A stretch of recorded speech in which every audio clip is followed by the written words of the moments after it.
push retirement on anyone or speak about retirement when they're not ready. But has retirement ever crossed your mind? Have you ever thought about that?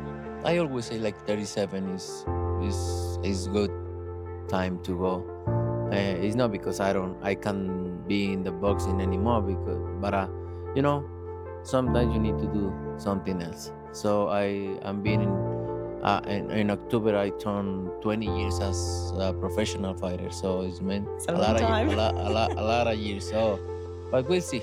We'll see. You're the face of boxing and you've been professional for 20 years.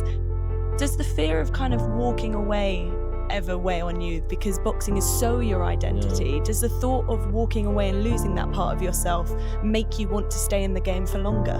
No, you know, I think boxing give me so much, and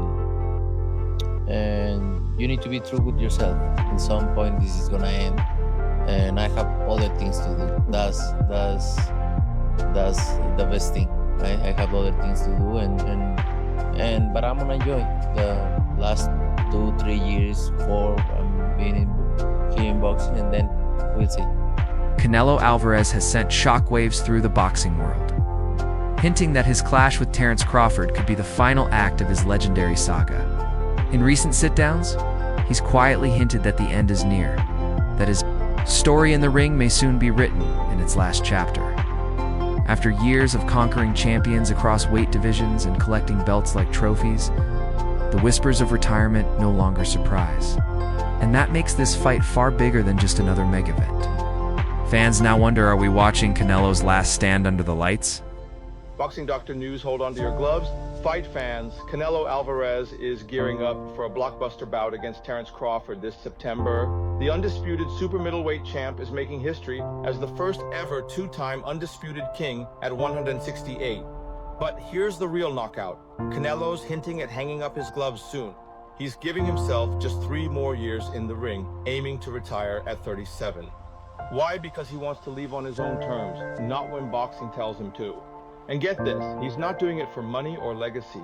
It's all about the love of the sport. But before he calls it quits, we might see him face off against David Benavidez or even Jake Paul. Who do you think Canelo should fight next? Drop your predictions in the comments. The Mexican superstar has admitted he's truly weighing the idea of walking away before this year closes. Said it himself, the mission is already complete. Multiple division titles secured, pound-for-pound greatness etched in history. Now what matters most to him is his family, peace, and happiness outside the ropes. And that confession has ignited a storm of speculation. Win or lose against Crawford, clock may already be ticking down on Canelo's unforgettable career. It's interesting because I think that the only dynamic that makes this fight competitive, in my opinion, is the difference in weight class. I think Canelo has been, for a while, a diminishing fighter. Call it age, call it whatever other things you want to call it. But I just think that, you know, the only reason he's even still around at this level is because he's avoided his top contenders in his weight class, so he's been able to still remain champion at that weight class. And now, being champion at that weight class, it has sort of brought up this big opportunity to fight a smaller, excellent world champion in Terence Crawford. So I think when it comes to the levels of boxing, just straight from boxing perspective, I think Crawford is head and shoulders above Canelo. But, you know, they do make weight classes for a reason. Canelo is still very strong. He's a good body puncher, and he's a bigger guy naturally. So, you know, that does bring a bit of a risk to the table. I think Crawford can win the fight. I just wonder whether he can get a decision. You know, that's always the question with Canelo, right? Can Canelo get a decision? I mean, can Crawford get a decision over Canelo? Can anybody get a decision over Canelo? We know Bivol did, but Bivol essentially won a 10-2, 11-1 fight, and they barely gave it to him. Yeah, maybe good point. 7-5. So that's Paulie, there's a lot made of, you know, jumping up 2 weight divisions. We saw Sugar Ray Leonard do it against Marvin Hagler, and the greats can actually do that, can't they? And when you see them head to head, actually, Terence Crawford, he's filled out very, very well.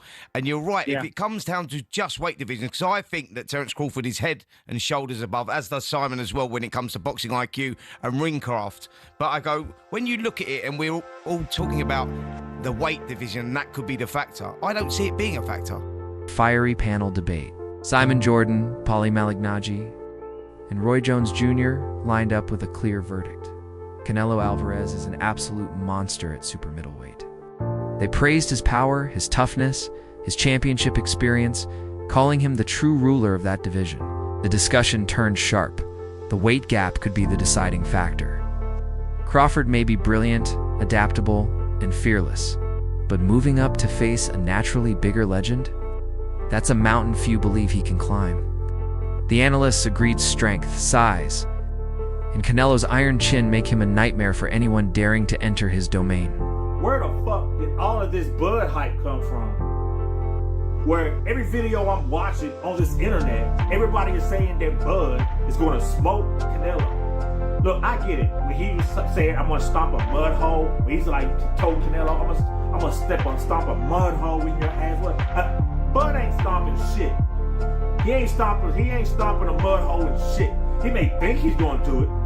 It's okay that he thinks that. It's okay that that is his intentions. But everybody online is believing this shit. Like you forgot, like Canelo's a fucking punk. And let me tell you something. Can we be honest here? Canelo was one of the most gangster motherfuckers in boxing, bro. This is the same Canelo who had a fight and was in negotiation with some motherfucking gangsters that kidnapped his brother at the time.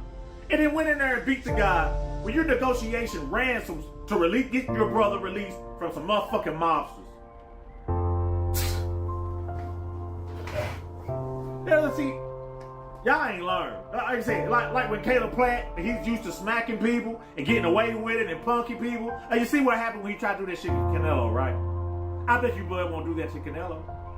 You see when he tried to punk Canelo, you saw what Canelo did, right? When he tried to step Canelo and try to walk Canelo backwards. You see who put hands on who?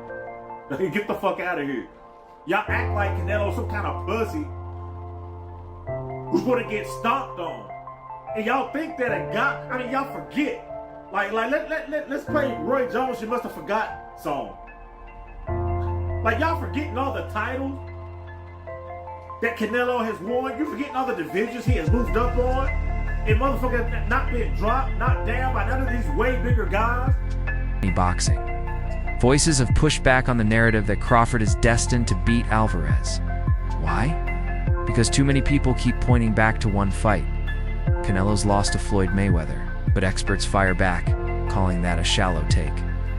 Alvarez was just a kid in that fight, still learning the game, while Mayweather was already the greatest defensive genius the sport has ever seen.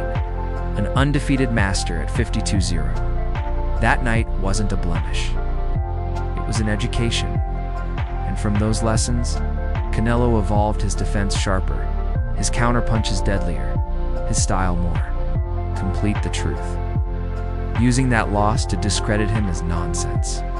It's the very reason he became one of boxing's most dangerous champions.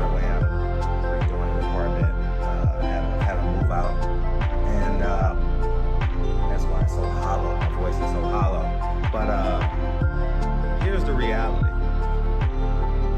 Terence Crawford is first of all, you're comparing Terence Crawford, dog in the fight, he's big as the dog, whatever Mark Twain said, right? To a movie. You're comparing it to landing on the moon. We've never landed on the moon, man. If we land, the one thing I know about men, if it feels good, we do it twice. If it feels great, we do it for a lifetime, right? You got 5 kids, right? I'm gonna just leave it there, right, Mr. Bradley? But the reality is, Crawford is too small. Crawford is too arrogant. Crawford doesn't have an intelligent ego, and that's gonna be his downfall. Yeah, Crawford's probably gonna look better. Canelo's gonna go wide the first 4 rounds. Yeah, he gonna get hit with a stiff jab every now and again, and people gonna get excited. But the reality is, when you go back, because you referenced Golovkin, when you go back and reference Golovkin, right? That was one of the cleanest, hardest shots of that year. And Canelo just brushed it off. And here's the biggest difference between Floyd and he's the most skilled. Floyd feinted for you to throw and miss. Crawford feints to land a punch. So what does that mean, Timothy Bradley? So you're not telling the whole details. When a person feints the punch, that means their feet are planted. So what does that lead to? You got two flat-footed fighters standing in front of each other. And once Canelo figures that out, see, what y'all not understanding is Crawford gotta land 100 punches. Canelo only gotta land 20. Timothy Bradley Jr. lit the fuse with his bold prediction Crawford won't just beat Canelo, he'll dominate him. But the backlash came fast. Critics hammered Bradley, saying he's ignoring the brutal reality. Alvarez has traded bombs with Gennady Golovkin 3 times, proving he can take the heat from one of boxing's most feared punchers. Crawford, meanwhile, has never climbed into a ring at this size before. And that's the elephant in the room, the jump and weight, the power. The physicality, it's a gap you can't just erase with skill alone. Much about Lima? What do you I don't, but Boots, I know he's young, but that guy, he trains so hard. I don't care if he's in there with someone that's 100 and 0 or 0 and 100. Like, Boots train extremely hard for each fight that he has. So that's so hard to teach a fighter, that's like Boots and so young and things like that. So, I mean, I don't know much about, the guys, but Boots, listen, man, Boots gonna train extremely hard and do what he do best and put it on for the city. Yeah. And then there's obviously talk about him fighting Virgil Ortiz in January or February. You like that fight? Yeah, listen, I'm gonna be honest, and it's not because I'm from Philly, but I pick Boots over all these guys, man. Boots is just, like I said, man, Boots is just cut from a different cloth. I just think Boots got it all. He's a total package fighter. How smart he is in there, his skill level, the way he see things and stuff like that. And Boots is the type of fighter, if he get you hurt, he gonna get you out of there. So he got the killing instinct. So yeah, definitely, I'm riding Boots all day long. And it's on his dad and trainer, Bozy Ennis. Obviously, he trained you. Yeah. Do you think he's a bit underrated as a coach? I mean, I do, man. I mean, yeah, 100%, man. I think you gotta think about it, man. He raised champions. You got Boots, you got Boots brothers. They all won belts. Bozy is a insane trainer, man. They all so smart and they all fight so many different ways. So yeah, man, I think Bozy, all them guys deserve more credit than what they get. You know what I mean? But you got someone behind the computer. So. Then came the voice of Ray Robinson, the man who once beat Crawford in the amateurs. He reminded everyone that Crawford, as brilliant as he is, has shown cracks when forced to deal with bigger, stronger men. Robinson warned, at the highest level, size matters, adding fuel. Young star Jaron Boots Ennis praised Alvarez's unmatched training discipline, pointing out that Canelo isn't relying on size alone. He's grinding harder than ever, perfecting every weapon in his arsenal. Together, their words paint a chilling picture. Canelo isn't just bigger, he's locked in. He's razor-focused and ready for war. For Crawford, it means his skill won't be enough. He'll need grit, toughness, and a flawless game plan to survive. I'm this close.